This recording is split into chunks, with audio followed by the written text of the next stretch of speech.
আপনাকে যাবজ্জীবন কারাদণ্ড দিল, কি বলবেন? যাবজ্জীবন কারাদণ্ড দিল, আপনার কি বক্তব্য আছে? হ্যাঁ, কি বলবেন আদালতের এই রায়? কি বলবেন? আপনার যখন এই ঘটনাটা ঘটেছিল তখন আপনার মানসিক পরিস্থিতি কিরকম ছিল? তখন থেকে বেশি। আপনি কি উচ্চ আদালতে যাবেন? ঠিক আছে, 102 দিনের মাথায় ট্রায়ালের 102 দিনের মাথায় সাজা ঘোষণা, এটা কি একটা দৃষ্টান্ত বলবে নাকি কতটা তৎপরতা বলবে? রানাঘাট আদালতে একটা দৃষ্টান্তমূলক সাজা। এই কেসটায় 4/1/2025 এই কেসটা চার্জ ফ্রেম হয়।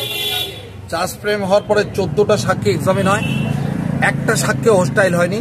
প্রত্যেকটা সাক্ষী এবং উইথ আই উইটনেস প্রত্যেকটা সাক্ষী তাদের সাক্ষ্যদানের মাধ্যমে কোর্টকে স্যাটিসফাইড করেছে। Learned FTC ADJ court being satisfied গতকাল অর্থাৎ 16/4/2025 এই আসামিকে আসামিকে দোষী সাব্যস্ত করেছে এবং লাস্টে লার্নেড এফটিসি এডিজে কোর্ট তাকে লাইফ ইমপ্রিজনমেন্ট দিয়েছেন, টিল ডেথ, মৃত্যু পর্যন্ত তাকে যাবজ্জীবন কারাদণ্ডে দণ্ডিত করেছেন এবং 10,000 টাকা জরিমানা করেছেন। অনাদায় 1 মাস জেল, দুটো সাজা একই সঙ্গে চলবে। এই কেসটার সবচেয়ে বেশি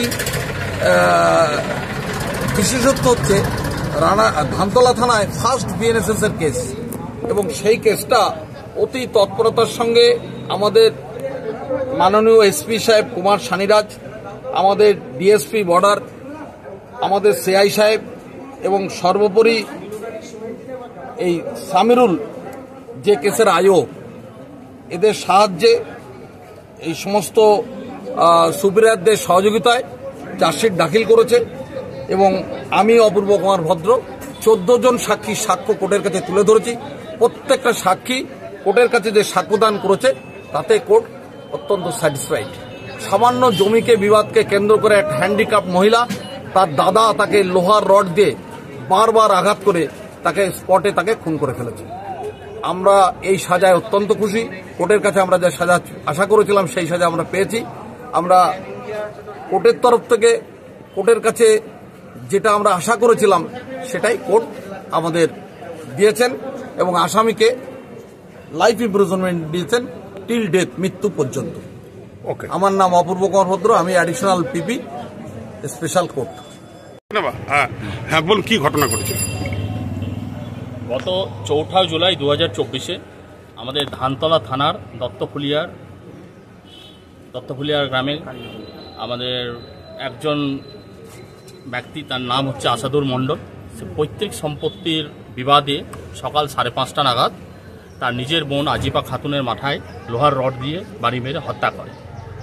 এই ঘটনার খবর আসা মাত্রই ধানতলা থানাতে সঙ্গে সঙ্গে ধানতলা থানার পুলিশ নেসেসারি অ্যাকশনগুলো নেয় এবং ইমিডিয়েটলি কেস স্টার্ট করে, যেটা হচ্ছে কেস নম্বর হচ্ছে ধানতলা থানার কেস নম্বর 525/24 103 ক্লজ 1 ধারাতে কেস রুজু হয় এবং কেস রুজু হওয়ার পর ধানতলা থানার সাব ইন্সপেক্টর মোহাম্মদ সামিনুল হাসানকে আয়ো হিসাবে এন্ডোর্স করা হয় এবং আয়ো সেদিনই অতি তৎপরতার সঙ্গে সে জনৈক আসামিকে অ্যারেস্ট করে এবং 2 মাস 20 দিনের মধ্যে তদন্ত কমপ্লিট করে চার্জশিট জমা করে কোর্টে।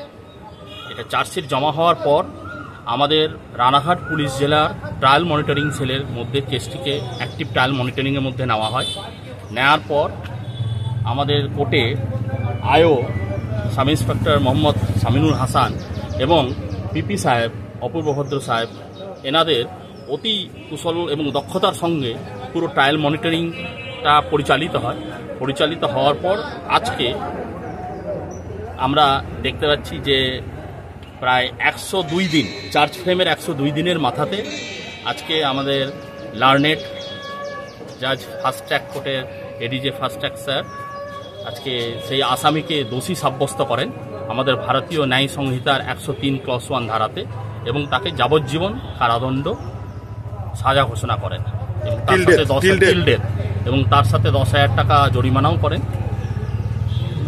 এবার এই যে ঘটনাটা হলো, এই ঘটনার ক্ষেত্রে সবচেয়ে বেশি আমরা রানাঘাট পুলিশ জেলার তরফ থেকে আমাদের আয়ো এসআই মোহাম্মদ সামিনুল হাসানকে আমরা ধন্যবাদ জানাচ্ছি এবং আমাদের পিপি সাহেব যিনি অপূর্ব ভদ্র সাহেব অতি কুশলতার সাহায্যে পুরো প্রসিকিউশনের তরফ থেকে পুরো কোর্ট মনিটরিংয়ের মাধ্যমে পুরো জিনিসটাকে আমাদের এই কেসের এই একটা সুচারু একটা সাজার জায়গায় আমরা নিয়ে আসতে পেরেছি।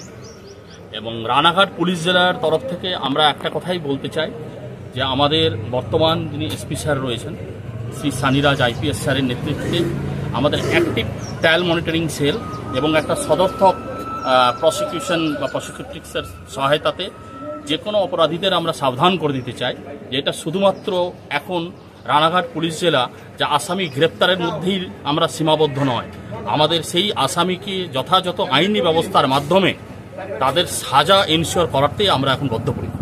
আপনার নাম বলবেন স্যার? আমার নাম ডক্টর সোমনাথ ঝা, আমি ডিএসপি বর্ডার রানাঘাট পিডি। ঠিক আছে, থ্যাংক ইউ।